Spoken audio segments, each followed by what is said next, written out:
Salut les loulous! Ça fait un petit moment que j'ai rien posté et je me suis dit là, faut que je m'y remette. Et donc aujourd'hui je vais vous présenter mon fidèle destrier. Donc car il y a un abonné qui m'en a parlé plusieurs fois déjà. Il aimerait voir la moto. Donc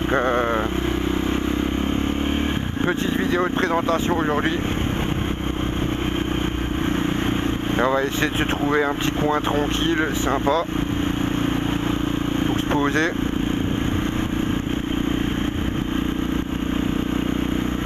Pour vous présenter tout ça. Peut-être une petite idée. Juste à voir si c'est accessible. Alors allons voir ça et je vous dis à tout de suite. Bon, ben un endroit que je croyais être inaccessible, donc on va essayer de se trouver autre chose. Hein. Ah putain, gravion, j'adore. J'adore. Bon, le retour, on va se le faire par ailleurs parce que là, la route, elle est vraiment d'une merdicité merdique, quoi. Hein. Des gravions partout. C'est la merde. Je suis pas trop en phase, moi, avec les gravions. Je pense qu'aucun motard ne l'est d'ailleurs.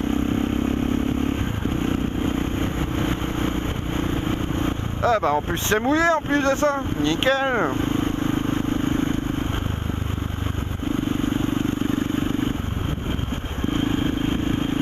Ah bah tiens, ça a l'air sympa là, on va s'arrêter là.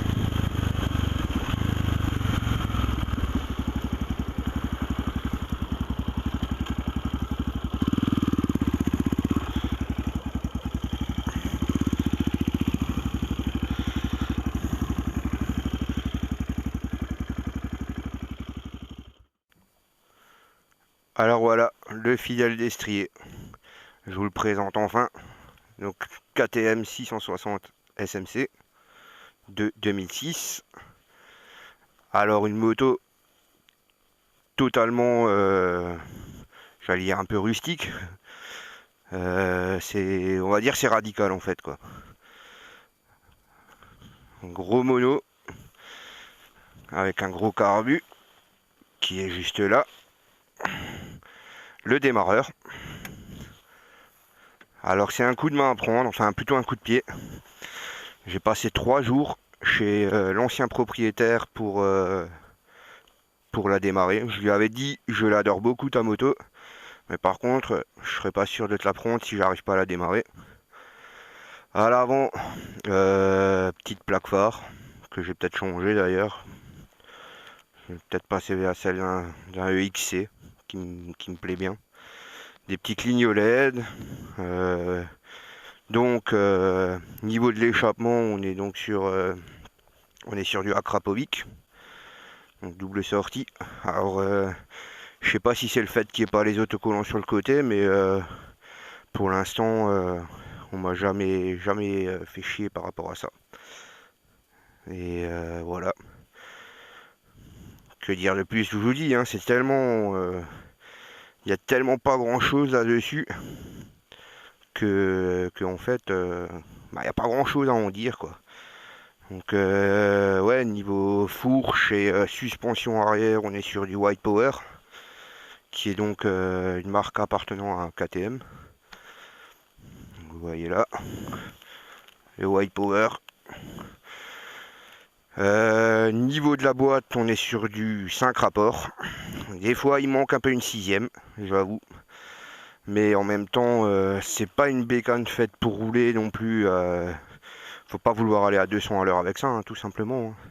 C'est pas du tout fait pour. Je veux dire, je l'ai jamais pointé. Il y a un mécano chez qui j'avais fait un entretien qui me l'a pointé. Il a mis 170 km/h. Et je pense que c'est largement suffisant là-dessus. Parce que je peux vous dire que même en roulant fréquemment à 110 à peu près, on va dire que c'est pas ce qu'il y a de plus agréable là-dessus. Hein. Je sais pas si d'autres possesseurs de supermotards confirmeront. Autrement, un truc, c'est que forcément ça vibre, mono. Dans les bas régimes, ça cogne correctement. Ça m'est déjà arrivé 2-3 fois de vouloir mettre gaz alors que j'étais genre à 50 en quatrième. Et qu'est-ce qui se fait, qu'est-ce qui se passe? Bah, brrr, elle se noie et elle cale. Tout simplement. Donc voilà, c'est assez... Il y a une prise en main quand même. Il y a une prise en main à avoir sur la moto. Après, ça fait 115 kg, il me semble. Non, pardon. Je crois 115 kg, c'est à vide. Donc on est à peu près à 120 kg ou 125 kg tout plein fait. Voilà. Bon, elle est pas super propre, machin. Et niveau table de bord. Ah ouais, alors là, bon, je vais pas pouvoir le montrer. Faudrait que je la fasse tourner pour vous montrer l'affichage, mais vous voyez que pareil, c'est relativement simpliste. Il n'y a pas d'indicateur de point mort ou de rapport engagé. Voilà, un petit voyant pour le plein phare, un petit voyant pour les clignots. Et sinon, le tableau de bord, qu'est-ce qu'il indique? La vitesse, kilométrage. Alors, les heures aussi, les heures de fonctionnement. On peut mettre des chronos temps autour, quoi. Bon, je m'en sers pas vu que je fais pas de piste. Et sinon, je crois qu'on a quasiment fait le tour, hein. Sur le freinage, ouais, je sais pas si vous le verrez bien, là on est sur du Brembo d'origine. Me demandez pas la taille du disque à l'avant. J'ai jamais regardé la doc technique. Ce que je peux dire par contre, c'est que ça freine. Pour un freinage d'origine, ça freine déjà fort. Je suis pas encore au point de rouler à faire des freinages de malade pour pouvoir dire je passe sur du radial. Le freinage d'origine il me suffit pour l'instant amplement. Donc voilà. J'ai peut-être durant cet hiver là essayer de la transformer un peu au niveau des plastiques. Parce que j'ai une petite idée en tête, parce que j'ai un deuxième jeu de plastique à la maison, orange d'origine. Mais j'aimerais bien faire une modif pour la rendre, lui donner un peu un look d'une moto de FMX, Freestyle Motocross, quoi. Donc kit déco perso avec un peu des marques à gauche à droite, quoi. Sur une moto d'un ancien pilote qui a fini sa carrière et la moto me plaisait énormément. Donc j'aimerais bien m'inspirer un peu de la sienne pour la personnaliser. Donc ouais, comme dit, voilà, mon petite particularité, pardon, c'est que comme vous pouvez le voir, vous avez peut-être remarqué avant quand je vous l'ai montré, le kick il est à gauche. Alors ça peut surprendre au début. J'ai été obstiné à vouloir démarrer la moto assis sur la selle. Alors qu'en fait, c'est pas du tout comme ça que ça se passe. C'est dommage, je vous aurais bien montré, il n'y a rien ici pour où je peux poser la caméra vraiment pour vous montrer comment se passe la procédure de démarrage. Alors dites-moi-le dans les commentaires si vous voulez voir comment ça se passe, je vous ferai une petite vidéo tuto pour vous montrer comment ça se passe au niveau du démarrage. Mais c'est en gros c'est on met la moto droite, on dégage la béquille, on sort le kick et là ça se passe avec le pied droit. Elle est un peu plus haute que moi la moto, donc ça devient un peu compliqué à faire là. Ouais, voilà, donc ouais, je pense qu'on a fait le tour, hein. Je vous dis, il n'y a pas grand chose sur la moto, donc il n'y a pas grand chose à en raconter. La puissance, c'est pareil, je peux regarder dans la doc technique, il me semble que c'est 65 chevaux. Donc je pense que par contre, ça c'est mesuré en sortie de boîte. Donc je sais pas combien de chevaux ça fait à la roue. Et voilà, ça tire correctement sur les bras. Malgré que je fasse pas de wheeling parce que c'est pas du tout ma tasse de thé. Du moins pour l'instant. Hein. Je crois que ça m'est arrivé d'en faire un accidentellement en faisant une bonne axelle en deuxième. Mais encore, je pense que j'ai dû décoller la roue de peut-être aller 2 cm. Hein. C'est vraiment juste que j'ai senti l'avant se délester. Et de toute façon, il a fallu que je passe sur un freinage vu que j'avais une intersection juste après. Donc ouais, c'est pas du tout mon truc, les wheelings. Stoppie, pareil, je suis pas un grand cascadeur en fait. J'ai même mis beaucoup de temps à bouffer le pneu jusqu'au bout. Parce que, comme dit, c'est mon premier mono. Et que ça faisait 8 ans que j'avais pas roulé. Donc voilà. Mais c'est bien sympa. Franchement, le mono. Je regrette pas du tout. Maintenant, comme dit, il y a des bécanes plus récentes. Et par exemple, le 690 avec le démarreur. L'ancien propriétaire de celle-ci en a acheté un. Ça a l'air bien sympa aussi quand je le vois rouler. Par contre, lui, c'est un gros cramé. J'ose même pas imaginer ce qu'elle a dû endurer celle-là avant de passer entre mes mains. Enfin, endurer, je veux dire, à mon avis, c'est avec l'ancien propriétaire, la roue avant, elle a dû décoller largement enfin, ça a dû décoller sévère, quoi, parce que quand je le vois rouler, voilà. Et bah voilà, on a fait le tour, peut-être un peu, ouais, au niveau des commandes, donc clignotant, pour les feux, donc code, phare, éteint, tout simplement. Le petit bouton pour couper le moteur et le klaxon qui n'est pas sur la moto, mais le bouton est quand même là. Et donc le petit décompresseur juste là, qui sert donc à la manip pour le démarrage. Donc comme dit, si ça vous tente que je fasse une petite vidéo tuto sur le démarrage de la machine, dites-moi le dans les commentaires et j'essaierai de faire ça. Voilà. On a fait le tour de la bête, c'est assez simpliste comme dit. Donc ce que j'adore par-dessus tout sur cette machine, et ben c'est son petit cul.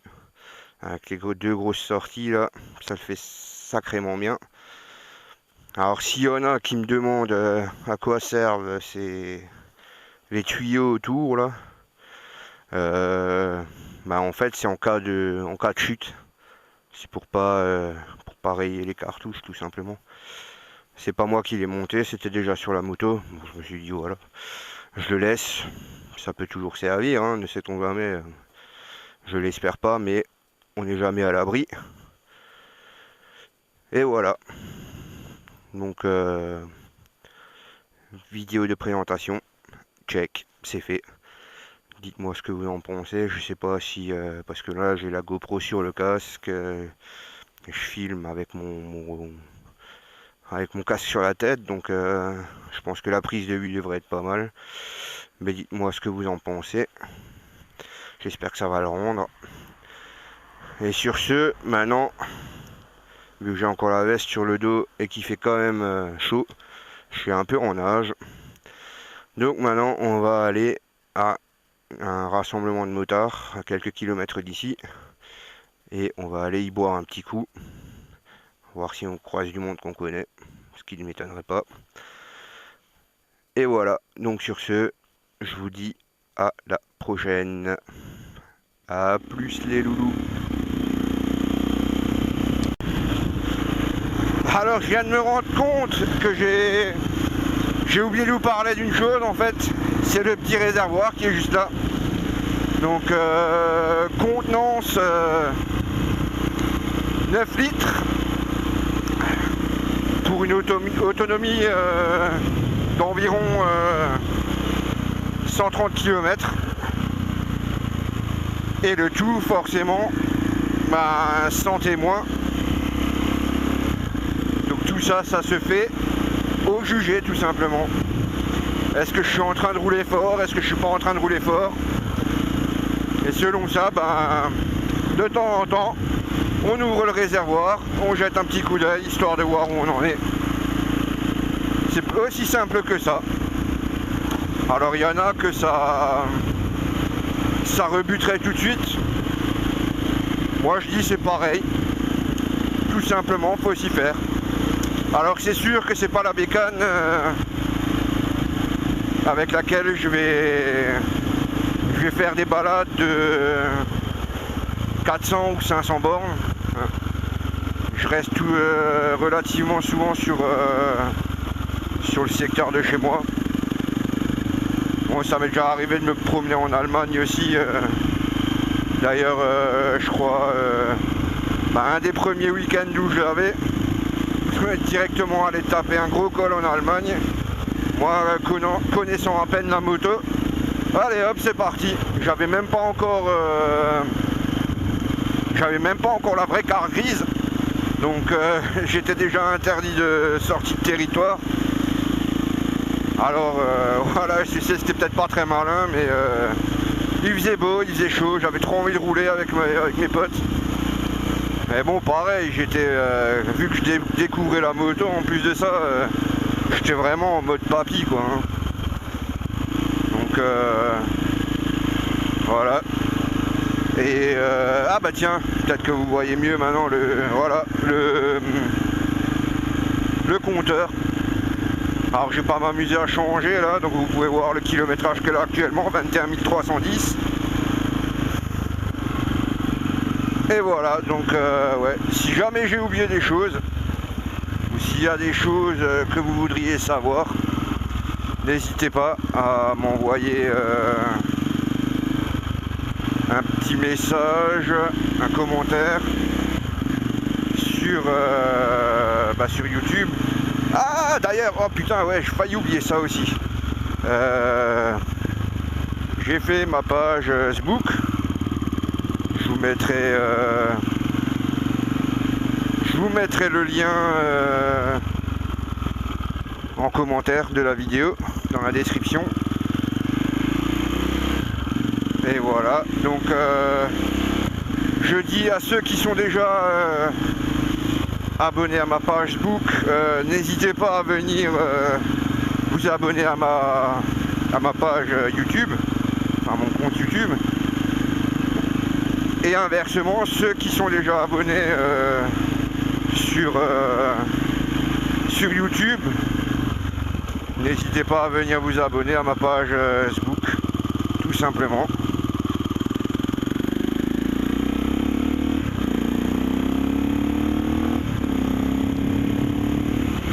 Et voilà quoi. Et sur ce, maintenant, pour moi, il est l'heure d'aller boire un coup. Et donc sur ce, je vous dis à bientôt les loulous.